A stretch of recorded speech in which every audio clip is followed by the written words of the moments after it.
When dealing with inheritance or complex assets, you might hear the term whitelist states. Let's look at what this actually means for your estate. In the context of estates and trusts, whitelist states are jurisdictions with laws considered favorable for protecting assets and streamlining probate. Because every state has its own unique set of rules, some have prioritized laws that make it easier to manage and move wealth.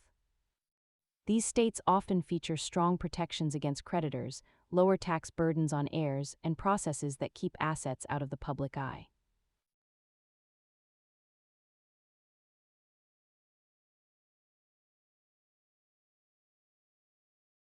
Investors often look at how states tax transfers of wealth, preferring locations that minimize the impact on their legacy.